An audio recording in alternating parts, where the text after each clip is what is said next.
Don't look now, but everybody's excited about the original trilogy Star Wars characters at Disneyland. They can't wait to get in line to say hi to Luke, Leia, Han, and beyond. But that's actually a huge problem, because guess who is hiding in the shadows? The Mandalorian. No, not Plagueis. Mando and Grogu, just weeks before their movie releases. Turns out fans don't care about what was supposed to be the hottest thing coming to the silver screens from Lucasfilm.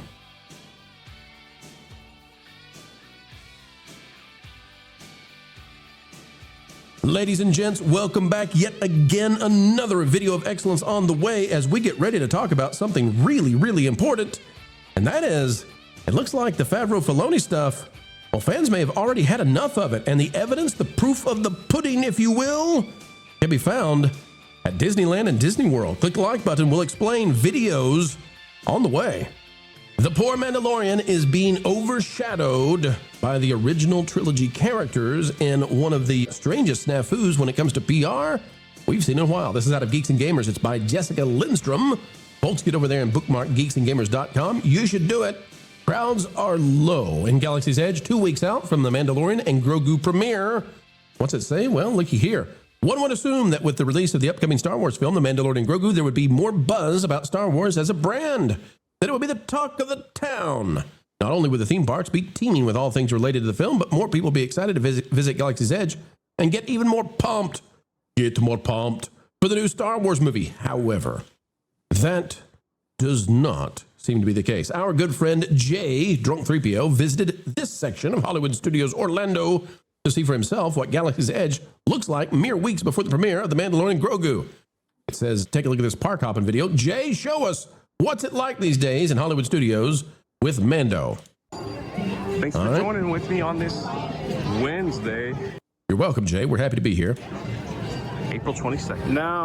All right, moving right along. We're going to give him. Here we are. Galaxy's Edge. Jay, how crowded is it? And everything wrong, especially in the Orlando parks. The Orlando park gets nothing. They call it Batu East, I believe. And we get nothing over here. They're playing John Williams music at the other park. They do a Star Wars night over there, but nothing over here in Orlando. I think we're just being punished because of the Star Cruiser failure, the Star Wars Hotel failure. So they're like, forget Orlando. We're gonna work out everything in the California side, which is. Now, Jay is showing off just how uncrowded it is at Hollywood Studios in Orlando. Well, this is. I'm going to correct you just a little bit. Please. Crowded in the main area, not crowded in Galaxy's Edge. Right. Agreed. Now, he goes around and he tries to find, where do people want to go? And good Lord, young Jedi. But this is the key part. He shows just how few people care about The Mandalorian. Now, the reason this is so impressive to us and worth talking about is because something different is happening in California right now. Jonas, are you aware of what's going on in California? Oh, yeah. Yeah, the California stuff actually looks like it's fun. And what is it, Jonas? I mean, you're looking right now at Mando. What could they possibly have that's more fun than The Mandalorian that has a movie coming out? What could be better? So here's what they finally did at Galaxy's Edge. They finally gave people the Star Wars land that they wanted 5 years ago. Or years ago. But Jonas, this is what's happening in Disneyland. And it's at capacity. People can't get enough of it. What is this, Jonas? This is actual Star Wars. I know it's a sequel era ship, but this is stormtroopers the way that they're supposed to look. I mean, if they ever actually put clone troopers out there, man, that'd be awesome. I'd love to see that. They don't put Darth Vader in Star Wars land until now. So instead of Kylo Ren and Rey, now you get Luke Skywalker, that guy that we were mocking Disney a bit for him not looking like Han Solo, actually a pretty good actor. Yeah, and they fixed his wig and changed his costume. Lauren explained. They listened and they made big changes. The person who's playing Leia seems to have been swapped out. The makeup was changed. I mean, they really did some stuff. Now, the interesting thing about all of this, Jonas, is that everybody's excited for this. Okay, Darth Vader, Luke, Leia, Han, and I thought they were going to ruin it, but they listened to the fan feedback and they made changes. Everybody, it's at capacity in California, where, remember, we were told, oh no, they're big fans of the sequel trilogy over there. Meanwhile, Florida didn't get anything except Mando. And look at that. capacity crowds, everybody going crazy over Luke Leia Han in the park that has Mando, right? I mean, weeks before the Mandalorian movie comes out, this is what we have. Around them. Makes you wonder about the movie. Again, no promotion at this park for the movie whatsoever. I'm a little shocked. Maybe they're going to do something later, but you think they would start already? Movies coming out next month. I mean, again, look at this. Look at the zoom out. He's just a guy waiting for somebody to come by and say hi to him. I mean, really, there's no line. There's not even a handler. Baby Grogu's not doing it. And you compare that to what's happening at Disneyland with the original trilogy. The Mandalorian is getting overshadowed by the OT. That's what's happening here.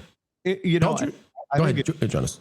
If this was a few years ago, I actually do think that the Mando character would be getting a lot more attention, but they kind of killed it. Sorry, I didn't mean to cut. Well, no, but Jonas, it's a week before the movie.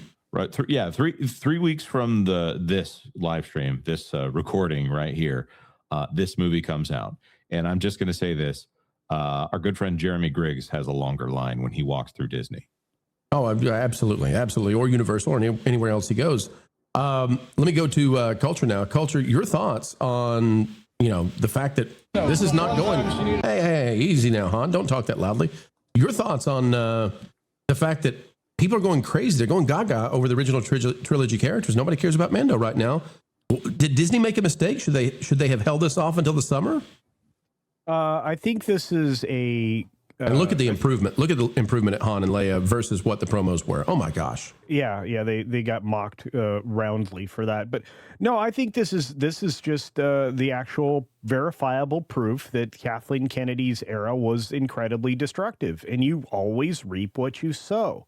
If you plant weeds, you're going to get weeds, and that's what we've been getting out of Star Wars for a long time. If you plant peanuts, you're going to get peanuts. It's just a fact. And Disney planted, some of the worst stuff, basically poison ivy, when it came to Star Wars fans, especially when they developed these lands based on the sequel trilogy, which wasn't as popular as they would love everybody to believe.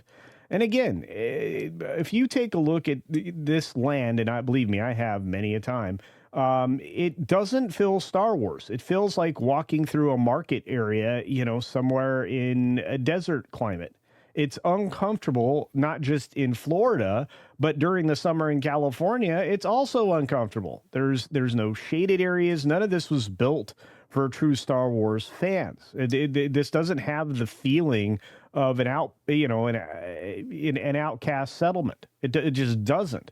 And I feel like it was like combining an old movies set with some terrible props and, an incomplete area. That's what I've always thought about it. So they did destroy Star Wars. They did it with intention, I believe. Maybe I can't attribute it to malice, but I'm also going to say that there's a reason why California is more appealing than Florida's, and it's because it's been made over with the original characters that people still want to see.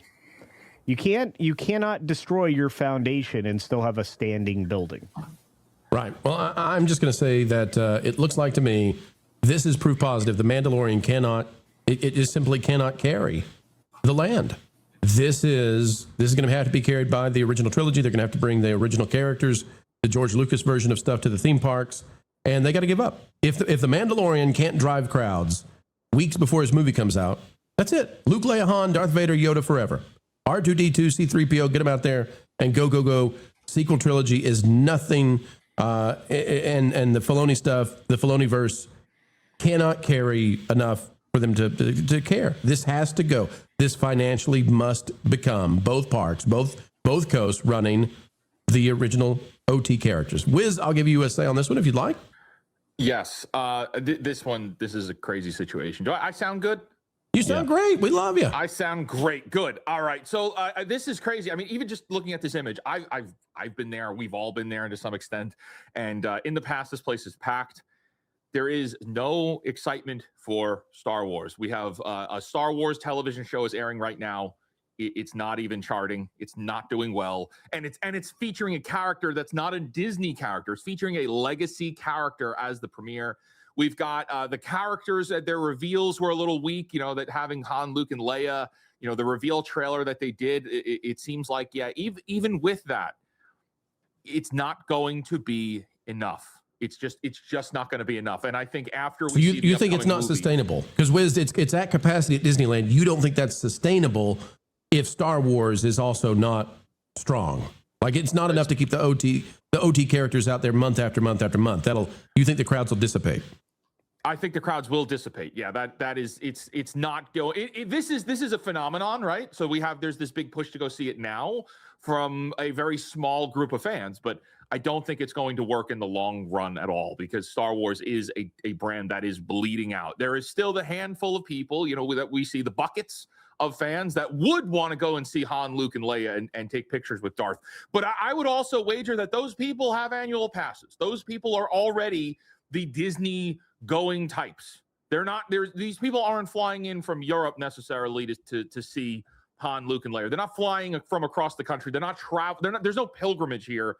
There is a better chance that these people they were already going to be there. Listen, I can't argue with you. I think it's also easier to hit capacity with a local park. I'm not sure that people, maybe they would, maybe I'm wrong, Jonas. Maybe people would flock to Orlando for a 1 month event with the OT characters. But if Star Wars is always damaged and if the sequel trilogy always exists, I don't know that Luke, Leia, and Han can keep the park going, but I'll guarantee it's better than Rey and whoever the blue-haired girl was that was walking around, nobody knew her name. I'll guarantee you they would do better than that. Jonas, final word on it. I think this is fascinating. The longtime story, which we've had confirmed publicly by Lucasfilm people recently, is that Kathleen Kennedy came in and told them, you guys, you better be doing it off of this new Star Wars stuff we're doing because we've got a lot more new stuff that we're going to be doing instead of looking at all this old stuff. And now I saw it the other day. Man, I can't find it. It was somebody taking a selfie with Bob Iger there with all these Star Wars characters in the background at Galaxy's Edge. Actual Star Wars characters now, not the sequel trilogy, Disney Star Wars nonsense. To me, this is something that is it's a loosening of whatever reins Kathleen Kennedy had on all of this. We hear these indications from Gina Carano saying that no, she likes Dave Filoni and Jon Favreau. I know that's a controversial statement because everybody has to hate everybody these days or whatever. I think that with Kathleen out, with Bob out, there's an opportunity for them to make a lot of changes and to just go ahead and go with the stuff that people have been looking for a long time. Maybe raise the wig budget generally across the board, and let's see where we can go from there. Yeah, let's see where we can go from there. But the Mando situation, I think it's worth noting that they may not be able to sustain the area of the Galaxy's Edge, even if they make it about Mando. I don't think anybody cares. And after this movie, maybe even less people are going to care. That's where we are, folks. That's what we got to say. We'll see. What can Star Wars do to save itself? Disney with a huge task and learning a lesson based on the two theme parks and how they're being handled right now. Well, folks, we've come to the end of another video of pure excellence and fun. Explaining entertainment, keeping you ahead of the culture curve. That's what we hope you believe we've just done. And why should you believe it? Well, because we've done our very best to make it so. To be true, to be factual, and to do what the mainstream, so-called access journalists simply won't. Folks, you can help share this out across the fruited plains of YouTube by clicking the like button, share, subscribe, click it, stick it to the algorithms. It is the notification bell. Drop a comment down below. Let us know your thoughts. And folks, as we get ready to say sayonara for now, we ask that you keep learning, keep growing, and wherever you are and whatever you're doing, keep having fun.